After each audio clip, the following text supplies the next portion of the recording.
কেউ উঠে না। এবার ওই মজলিসের ভিতরে যে অন্যায় করেছিল আল্লাহর ইলাহি দরবারে হাত দুখানে তুলে দিয়ে বলে, পরওয়ারদিগার মাওলা, পরওয়ারদিগার আলম, ইজ্জতের মালিক হলে তুমি, বেইজ্জতের মালিক হলে তুমি। তুমি যাকে ইজ্জত দাও পৃথিবীর কোনো মানুষের শক্তি নাই তাকে বেইজ্জতি করো। আর তুমি যাকে বেইজ্জতি করো গো মাওলা, পৃথিবীর কোনো মানুষের শক্তি নাই তাকে ইজ্জত দেয়।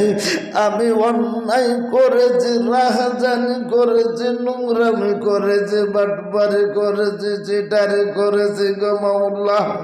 পৃথিবীর কোনো মানুষ জানে না, জানো তুমি মাওলা।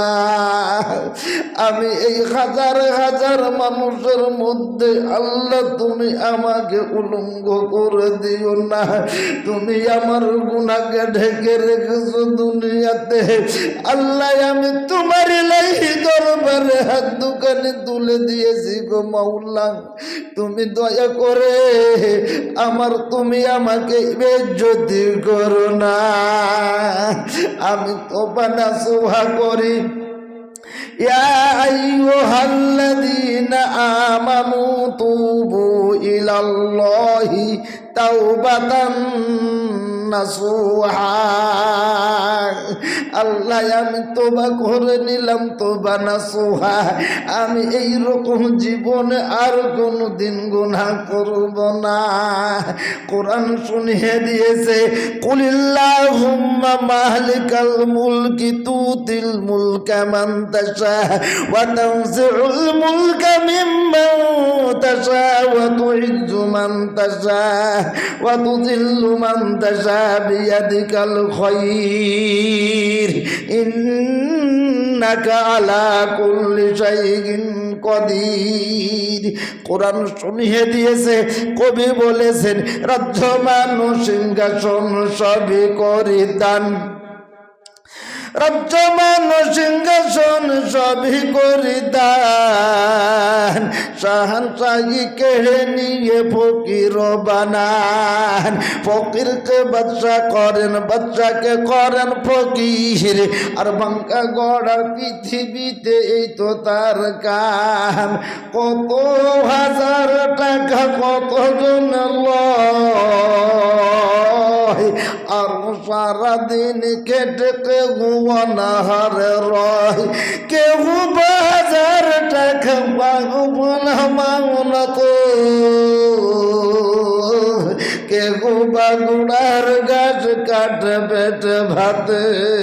ইজ্জতের মালিক হলে তুমি, বেইজ্জতের মালিক হলে তুমি, সম্পদ দেওয়ার মালিক হলে তুমি, সম্পদ কেড়ে নেওয়ার মালিক হলে তুমি।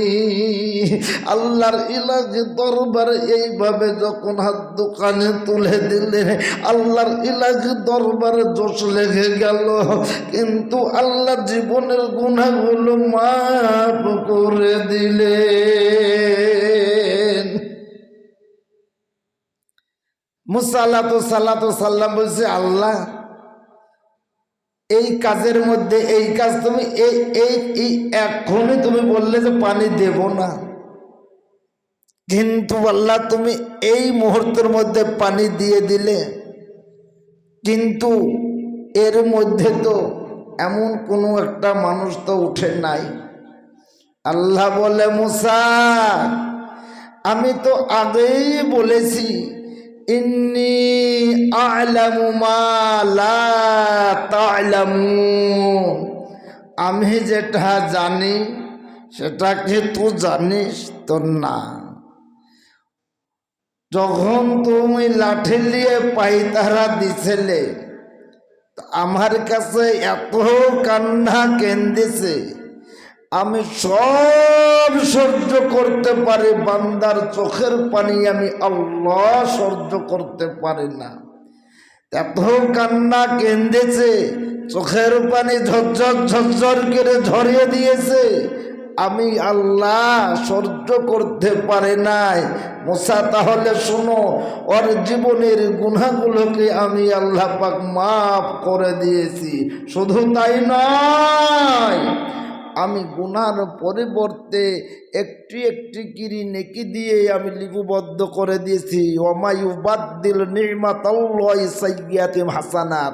ওর জীবনে যত গুনাহ ছিল, গুনার পরিবর্তে আমি নেকি দিয়ে ভরপুর করে দিয়েছি। একবার সুবহানাল্লাহ হবে না? ঠিক ও, বাড়িতে যাই সুবহানাল্লাহ বলবেন নাকি? এখানে সুবহানাল্লাহ বলতে মন চায় না? সুবহানাল্লাহ বলতে মন চায় না? বলেন মহব্বতের সঙ্গে সুবহানাল্লাহ।